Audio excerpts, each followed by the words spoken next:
Good morning, everybody, and welcome to another episode of Coffee Chats with Toby. This morning, I'm going to be going through a whole bunch of information and education, along with some tips and tricks around training your back and helping out with your posture. So today, what we're going to do is we're going to talk about the education, the anatomy of our shoulder blade, which is scapula, and how that is so damn important to the actual way that you train these muscles that are all around your shoulder blade and shoulder to help prevent you getting this ugly, rounded, shouldered position and actually help with your posture to fight against the natural tendencies of today's society, which is all sitting on a desk in this position.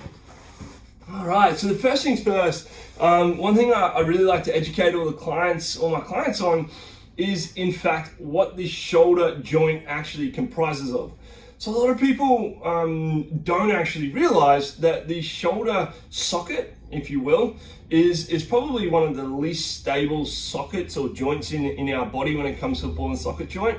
And we call it almost like a half ball and socket joint or a modified ball and socket joint, because it's not like the hip where you have a big, nice socket for obviously the ball or the joint to kind of to sit in, the limb ball joint to head of the humerus to sit in. It's actually a really shallow, you could almost call it like a groove or a half cup kind of situation that the humerus or the upper arm, the head of the upper arm sits into, and that's called the glenoid fossa. You've also got the acromion or the acromial part of the joint that kind of sits up on top here.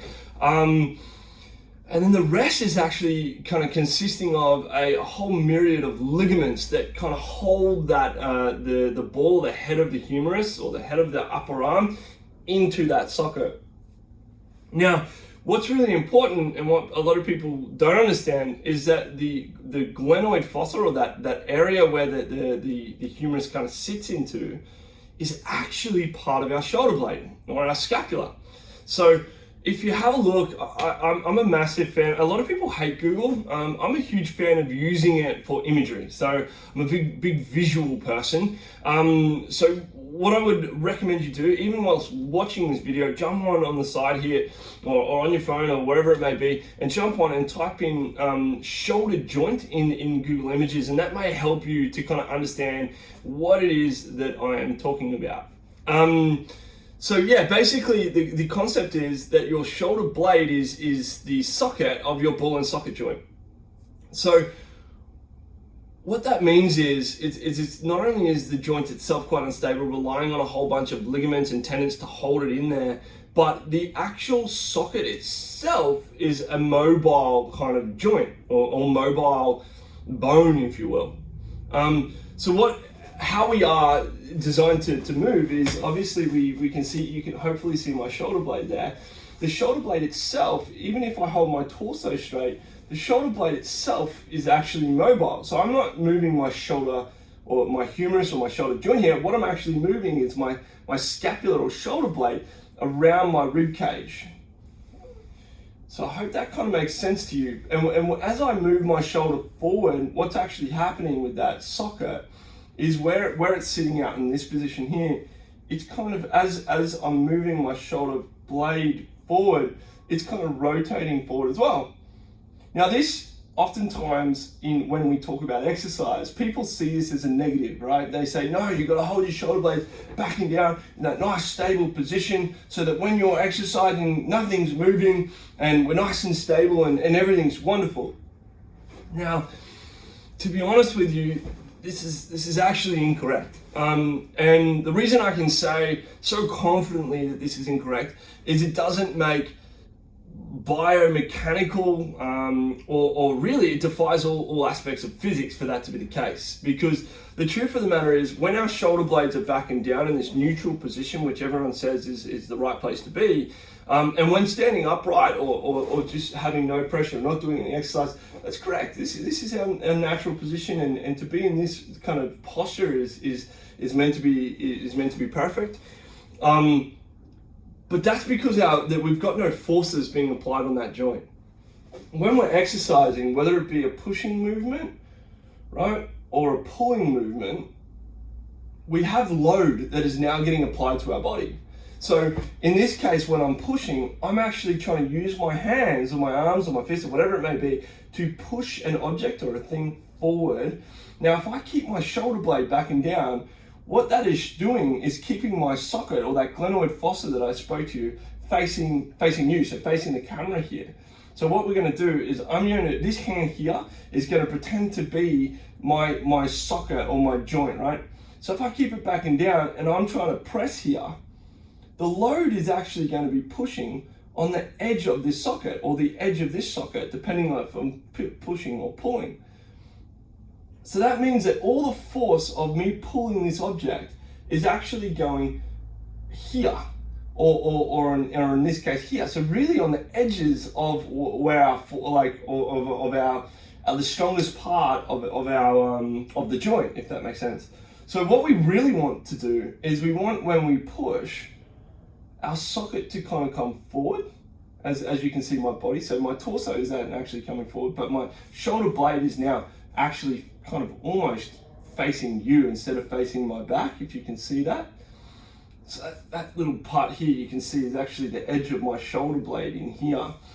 And now that my socket is actually facing here, so if I'm pushing something or if the force is being applied to me here, it's going directly into the fossa, right? So nice, really strong position. It's pushing straight into the middle of the bone instead of being on the side or the edge of that bone. So it's actually a much more stable position when I'm in this position here. And that goes for both pulling and pushing. So when we're exercising, whether it be a chest press, a bench press, a push-up, or anything like that, or if we're doing the opposite and we're doing a seated row or any kind of lat pull down or any kind of row at all, we should actually see a lot of scapular movement, and we shouldn't try and resist our body's natural tendency to allow the scapula to move. So for instance, if I'm doing anything above my head, you'll see that my scapula from this position here, and it's neutral, will actually kind of duck in and up.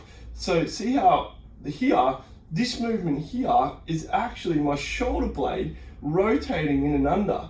And the joint itself isn't actually doing a lot of changing. It's actually the manipulation of my scapular shoulder blade that allows me to get my arm further above my head. And as I come back down, you can see my shoulder blade, like from being up in this position with the force being applied directly into the scapula, the glenoid fossa.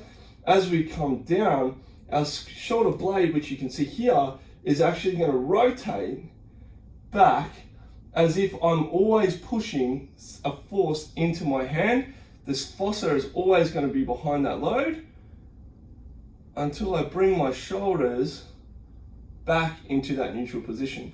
So same with lat pull down or shoulder press, that scapula should always be moving and staying behind where the force is being applied.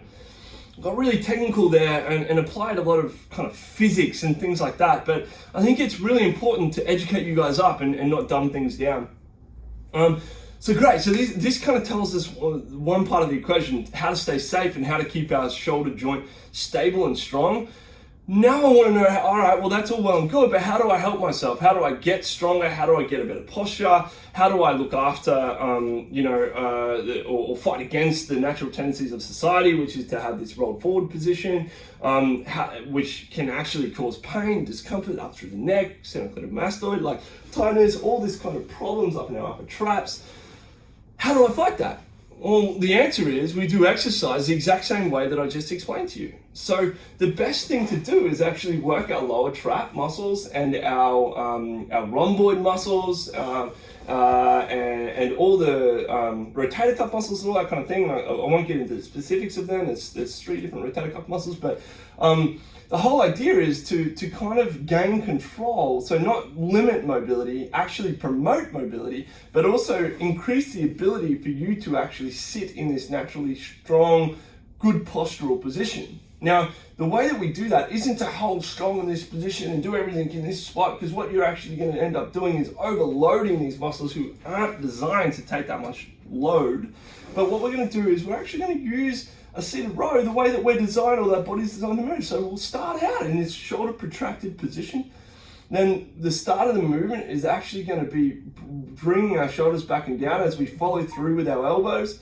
And as we bring our elbows and draw that load nice and low, so we're activating the lower traps on our back, so underneath in here, we're bringing our shoulders back and down and our elbows back and down, making ourselves into this nice open chest, shoulders back and down position.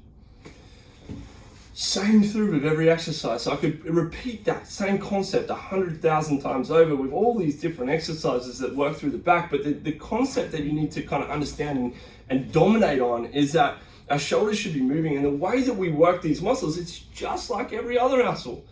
We take it through its full range. You know, we don't do a bicep curl and just sit up here like this and do a bicep curl like this. No, we know that taking our body through full range is obviously really helpful and promotes good movement patterns, which is what our body is designed to do. So no difference with the back. We should be able to do these kind of things. Know that if you load up a seated row or any kind of row too much, you're probably going to prevent these muscles from actually being able to take that load. So if you can't see that shoulder movement, chances are you've actually got the weight too high. Drop the weight to enable those muscles to actually do those movements. And instead of the other muscles around it, like the lats kind of getting involved in that row position or that row. So when you do a row, if it's crazy heavy and you're really struggling, chances are you're not getting that shoulder movement and your rhomboids and lower traps aren't getting a workout. And what is actually getting a workout is your massive lat muscles that actually come up and attach and the humerus that draw your arm back in that position as well. Whereas if you keep the weight low enough, you can actually get that nice shoulder movement, which is training the muscles that you're actually trying to train, which is in the middle of your back, as we keep repeating, the lower traps and the rhomboids. So I hope that makes sense to you guys. I'd imagine there'll be a whole bunch of questions around this. Last but not least, the thing that I want to kind of mention is getting into a good posture is a whole bunch easier and takes a whole bunch less effort than people actually think. So when people come to my office and they're in this position here, and I say, cool, well, what I want you to do is get into good posture format. They do this crazy movement that actually scares me a little bit. They're like, all right, yep, shoulders up, back, down. All right, now I'm in a good posture. And I'm like, far out, you're actually not. That's horrendous. Like, you've just activated all the muscles up in your back and your neck, and I guarantee you're probably gonna end up with a headache with that or whatever it may be. It's actually quite simple. Think about your lower part of your scapula, so your shoulder blade, so this lower part here that we keep talking about, and just think about bringing both the shoulder blade, that lower part of your shoulder blades, so if you think about my shoulder blades here, and they're probably in this position if your shoulders are rolled forward, all I'm thinking about is slightly bringing those lower edge of the shoulder blades together.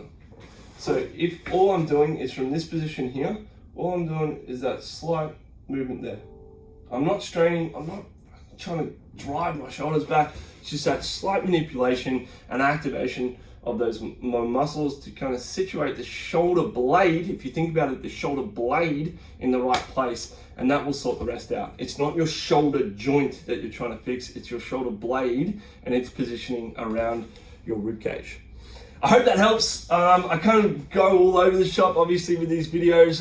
That's why I kind of suggest you chilling out, having a coffee. But I hope you guys are enjoying it. I hope you guys are taking something from it. And more importantly than everything, I hope you guys are applying it. I have a huge hatred for people who just read books or listen to videos and don't actually apply anything, thinking that they're the master, when really they're not the master of anything because they're not doing anything. So please, if you are watching these videos, apply them. You will get great benefit from them. You will feel great. You will move amazingly. You'll get super strong. And I guarantee you, you'll feel a whole bunch less discomfort when you're exercising, which will make it a lot more enjoyable for you. All right, guys, until next time, you stay good and safe, and I will catch you again next weekend. Thank you very much.